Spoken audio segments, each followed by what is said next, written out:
नमस्कार, जय श्री राम। आप सभी का स्वागत है। आज हम बात करेंगे होलिका दहन के बारे में।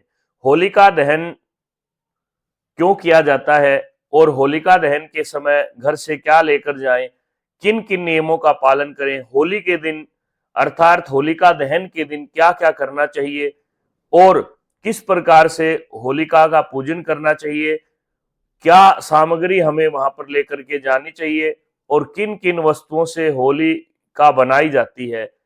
और अगले दिन होलिका के बाद धुलंडी के दिन प्रातःकाल होलिका का जो भस्म है उसका हमें क्या करना चाहिए। लोगों के मन में काफी भ्रांतियां रहती हैं, तो आपको हमारे इतिहास की पुराण की जो कथाएं हैं उनके बारे में पता होगा।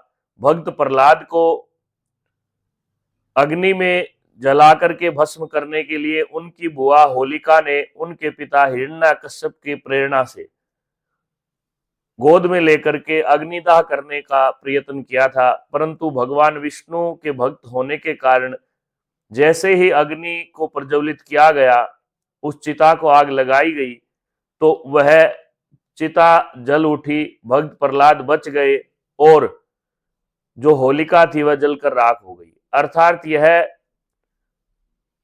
होलिका का त्योहार संदेश देता है कि बुराई पर अच्छाई की जीत होती है, भगवान की भक्ति में शक्ति होती है।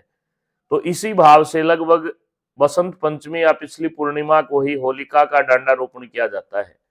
उस डांडारोपण के बाद रोजाना कोई ना कोई उस डांडे के आसपास कैर की सूखी लकड़ियां या पूरा कैर कटा हुआ ला करके रख देते हैं। धीरे धीरे करके होलिका दहन तक वह थोड़ा बड़ा आकार लेकर के उसको होलिका कहा जाता है। तो अब बात आती है पूजन के लिए क्या करें। तो कम से कम आपको 10 दिन पहले या 15 दिन, जैसे ही आपकी फाल्गुनी अमावस्या आएगी उससे अगले दिन या द्वितीया के दिन आप ढाल आदि रोप थाप लेवें। अर्थात जो गऊ के गोबर के उपले हैं उनको आकार दे करके बीच में उनके सुराख करके छोड़ दें, उनके अंदर बड़कुल्ले और आप ढाल बनाएं। उसके बाद आप उनको सुखा दें, छत पे करें, घर पे अगर गांव में रहते हो तो आप जहां पशुओं का बाड़ा है वहां पे आप उनको छोड़ दे बना करके। और होलिका के दिन प्रातः माताएं बहनें व्रत भी रखती हैं अपनी संतान के लिए, क्योंकि भक्त प्रहलाद की मां ने व्रत रखा था। तो उसी रूप में हम सब उसको मनाते हैं और सभी माताएं श्रृंगार करके वहां पे होली पूजने के लिए जाती हैं।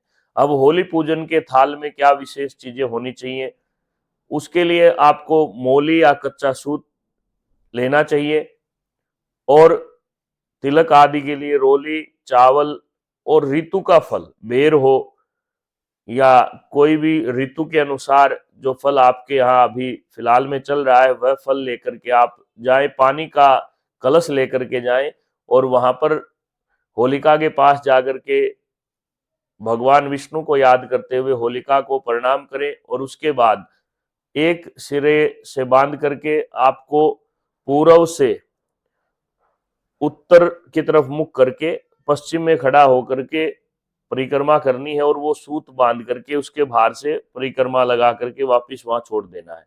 उसके बाद वहां पे आप अन्न आदि थोड़ा चढ़ाएं और अगर आप घी आदि ले जाते हैं तो एक पात्र में छोड़ दें ताकि सायंकालीन होलिका दहन के समय उसका प्रयोग किया जा सके।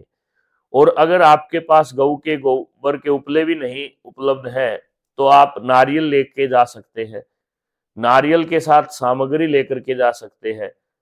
धूप दीप जो भी आपसे बने वह सामग्री, कपूर आदि आप ले जा सकते हैं। वो चीजें वहां पे आप छोड़ दें, सायंकालीन होलिका दहन में उनका प्रयोग हो जाएगा।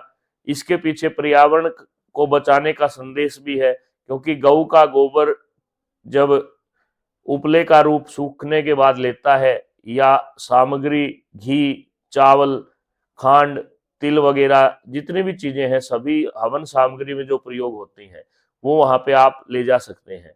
और सायंकालीन होलिका दहन के समय जो कि प्रदोष काल में रहेगा, उस समय आप गांव के प्रमुख सभी व्यक्ति इकट्ठे होकर के योग्य ब्राह्मण को बुला करके पहले वहां पे गणेश जी पंचदेवों का आह्वान करें, उसके बाद भगवान विष्णु का ध्यान करें, भक्त प्रहलाद का ध्यान करें, होलिका का ध्यान करके मंत्र से संकल्प कर करके पहले संकल्प करें कि पूरे गांव की सुख शांति समृद्धि के लिए होलिका दहन कर रहे हैं, और फिर होलिका दहन करें। पुरुष वर्ग घर से गोले लेकर के जाए, होलिका के ऊपर से उनको 2 या 3 बार फेंक दे, दूसरे वहां से कैच करेंगे, फिर वापस फेंकेंगे, 7 बार निकाल करके वो गोले आप घर पर ले आए। गर्भवती महिला है तो उनको आप प्रसाद रूप में दे सकते हैं। और इसमें किसी प्रकार का पटाखा आदि जलाने का शास्त्र में कहीं विचार नहीं है, ये कलयुग का प्रभाव है।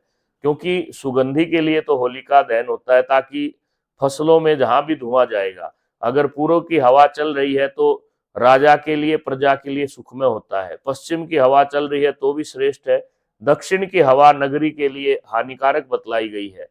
अतः धुआं देख करके बुजुर्ग बताते हैं कि किधर का धुआं कहाँ जा रहा है, इससे आने वाला सम्मत कैसा होगा। इन छोटी छोटी बातों को समझ करके होलिका दहन करें, और होलिका दहन करने के पश्चात होलिका की परिक्रमा करें। परिक्रमा करके अपने घर में आए, और उस दिन कुछ आप देखते हो लोग चौराहे पर अखबार में चावल आदि रख करके ले जाते हैं, वो क्षेत्रपाल के लिए बलि दी जाती है। उसमें डरने की जरूरत नहीं, उसको आप टोना टोटका नहीं कह सकते। वह क्षेत्र के जो भूस्वामी है उनके लिए भोजन होता है। क्योंकि आप हर रोज तो हो सकता है घर में भोजन बनता हो, शुरू की रोटी या कोई भी टुकड़ा आप अग्नि में डालें या न डालें, लेकिन जब त्योहार होता है तो उस दिन विशेष रूप से वहां के जो विश्व देव हैं उनको बलि देनी चाहिए, उनके लिए भोजन रखना चाहिए। तो यह आप निश्चिंत होकर के, निर्भय होकर के करें, और उसके बाद में सभी अपने घर में भोजन ग्रहण करें। माताएं बहनें होलिका को अर्घ्य दे करके भोजन करती हैं। इस प्रकार से होलिका का व्रत किया जाता है। होलिका का व्रत बड़ा ही पुण्य को देने वाला होता है। और अगले दिन सुबह होलिका की भस्म आप पहले जाएं, जल का लोटा ले जा करके उसका शीतलीकरण करें। जैसे हवन के बाद शुरुआत जो किया जाता है, उसी प्रकार से आप वहां जा करके अग्नि को, अगर है तो या नहीं है तो भी आपको जल के छींटे दे करके उसको शांत करें। फिर वहां की भस्म आप लेकर के आए, पूरे घर में उसके छींटे लगाएं, और थोड़ा सा अनाज, बाजरा आदि मिला करके लड्डू से बना करके आप छत पे कहीं भी रख दे, ताकि आने वाले संवत की शुभता के लिए कामना करें। तो ये बातें होती हैं, इससे हमारी संस्कृति की रक्षा होती है, धर्म की रक्षा होती है। लेकिन लोग इसको आजकल भूलते जा रहे हैं, यह कहीं ना कहीं गलत है। और कोई भी होलिका से संबंधित प्रश्न या सुझाव हो तो आप कमेंट में लिखिएगा, हम आपका इंतजार करेंगे। अभी तक अगर चैनल को सब्सक्राइब नहीं किया है तो कृपया लाइक शेयर सब्सक्राइब जरूर करें। धन्यवाद। जय श्री राम।